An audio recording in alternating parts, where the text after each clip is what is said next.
In the morning, Sapir visited their yurt. We need your help. Obia is sick.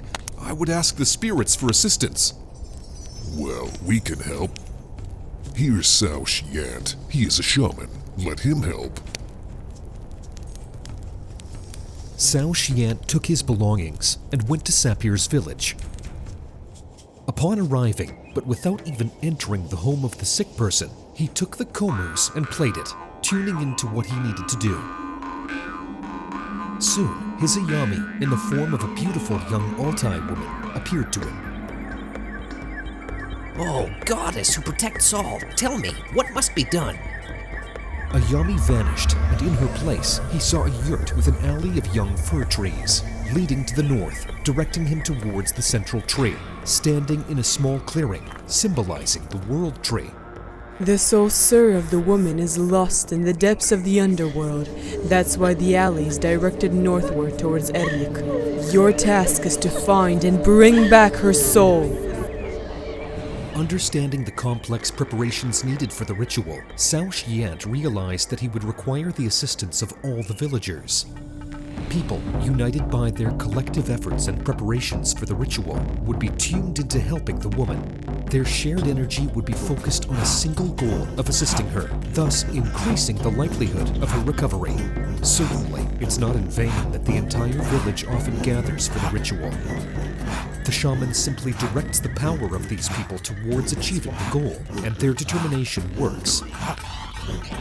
The sick person is healed, cattle deaths cease, and animals come as praise to the hunters. That night, as always, Ayami appeared to him in his dreams. She sat in a beautiful meadow covered with a carpet of unique flowers. Surrounding them were fir trees, and in the distance, they could see snow-covered mountain peaks. Ayami approached him, embraced him, and began to passionately kiss and caress him with her hands. Suddenly, they found themselves without clothing, rolling on the carpet of flowers, exuding a divine fragrance. He too became a male deer, chasing her playfully in a mating dance.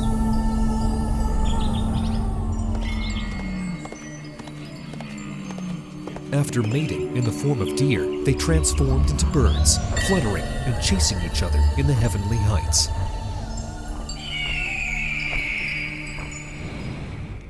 Upon waking, Sao Shiant sadly discovered himself once again in the heavy physical world, where it was impossible to travel at the speed of thought, transform into anyone, or instantly acquire whatever he desired, as was possible in the dream world. Ayami was his shamanic wife in the world of dreams. She was also a powerful goddess and a patron spirit who had chosen him to become a shaman. Every Kam had their own Ayami, with whom they coexisted in the world of dreams. Sao Shiant had heard that Kara Kam had a male Ayami who dressed in women's clothing and identified as a woman in order to interact with him appropriately. Changing one's appearance or gender in the dream world was effortless. All it required was a desire. As long as you are in control of your seer and remember that you were dreaming, you could do anything you wanted without adhering to the physical world's laws.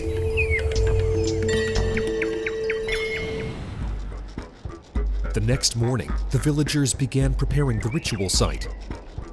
They erected a yurt, created an alley of small firs, and installed the world tree.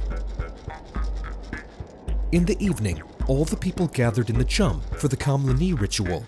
Sao Shiant dressed himself in his shamanic attire and initiated the ritual once everyone had taken their seats.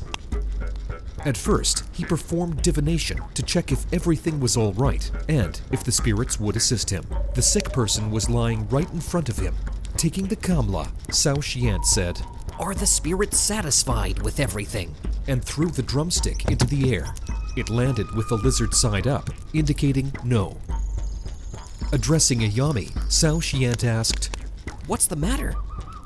She replied that one man was sitting too casually, displaying skepticism, which disrupted the collective harmony. Sao Shiant turned to the man and requested that he sit more attentively or leave the ritual. Slightly embarrassed, the man complied and became more engaged with the group. Cao Xian repeated the process several times, identifying and rectifying similar issues that affected the positive alignment with the ritual. Once all the issues were resolved, the spirits approved the commencement of the ritual. Cao Xian then took his drum and began calling upon the spirit helpers, chanting, Oh, spirits, appear and help us. Soon, various sounds filled the surroundings. The chirping of birds, the buzzing of insects, and the cries of animals. The spirits gathered and were ready for the ritual. Cao Xian then summoned his Tyn Bura, the spirit of shamanic ecstasy, without which the ritual would be impossible. Tyn Bura is a special trance state that, like any other state, comes to a person temporarily and then leaves. Striking the drum, Cao Xian summoned Tyn Bura and felt his presence as a wind rushing into him. His body became lighter, like a feather. He sang wildly, whirled around, rapidly striking the drum. His state began to transmit to the people around him, who became slightly ecstatic. Cao Xian chanted loudly, improvising, explaining what he was doing and how, so that all those present could empathize with what was happening, supporting him with their energy, which was especially needed by the spirit helpers. Oh, my spirits, carry me to the place where her soul got lost.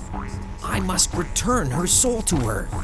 Then, Cao Xian began to speak on behalf of the spirits, transforming himself into each one who responded.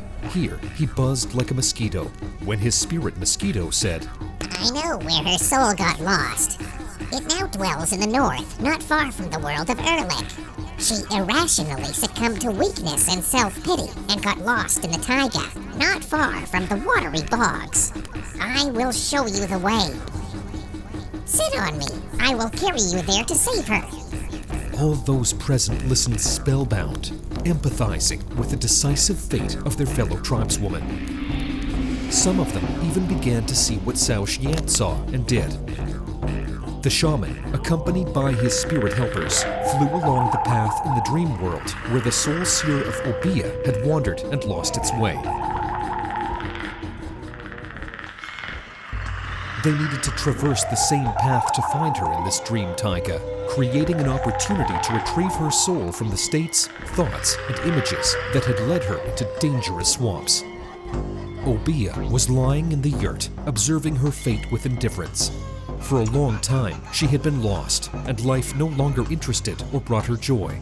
She felt a sense of oppression and weariness. Cao Xian flew with the spirits along her path. Soon, they encountered a windfall. Several trees, felled by a storm, blocked their way.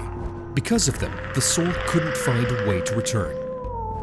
Cao Xian sensed that his disturbance needed to be eliminated and called upon his spirit helper, the brown bear, who rushed to do so with a roar. As he portrayed the bear, Cao Xian roared and moved around the yurt. Before the astonished Altai people's eyes, he demonstrated how the spirit helper parted the trees that had blocked the path. These trees personified the disruption that occurred when Obeah's son died, and she grieved deeply, losing the purpose of her life. Since then, her soul couldn't return, and her condition only worsened. While clearing this obstruction, Cao Xian also removed the mental and emotional turmoil that had collided within her, causing this disturbance. In the process, Obeah suddenly groaned and writhed on her resting place. Obeah, too, began to respond more to what the shaman was doing in the dream world, on the path of her inner world. Finally, they managed to find the soul of Seer in the swamps of negative emotions, apathy, weakness, self-pity, and returned to her. Cao Xian placed her in a special spot made in the drum's handle. He carried her back with great care, trying not to lose her again and ensuring that malevolent spirits wouldn't take her away. Obeah's seer soul looked exhausted, just like her body. the vessel of that soul. Sao Shiant shrunk her and hid her securely in the drum, and coming back, he went up to the woman and struck the drum loudly near her left ear and reinstated her seer soul back into her. After wondering with his drumstick, he said that she would fully recover within a week. Dismissing his spirits and sending Tyn Bura back to his place, Sao Shiant finished his Kamlani. The people began to disperse, taking the sick woman with them.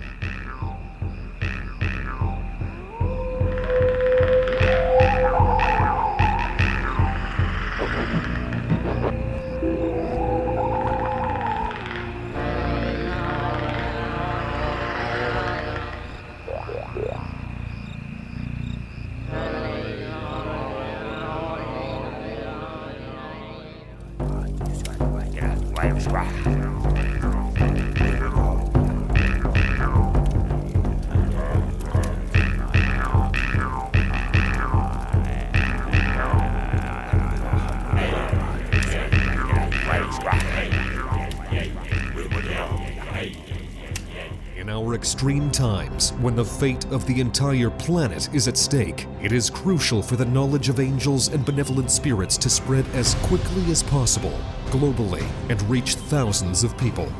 In this way, we can change the future of all humanity. Which is why we are addressing you, dear soul of light. Spread the knowledge about our wise books and films. Share links to videos or cartoons. All of this is available and free. Invite women to individual practices, webinars, and seminars. And the Great Spirit of Light will help you and your family. It will direct an enormous amount of energy to fulfill all your desires. Benevolent spirits and angels will assist you and your loved ones in all matters.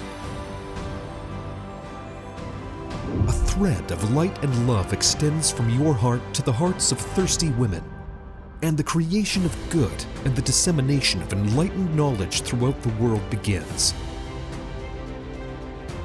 Become part of the mission of light. Help people, and God will help you.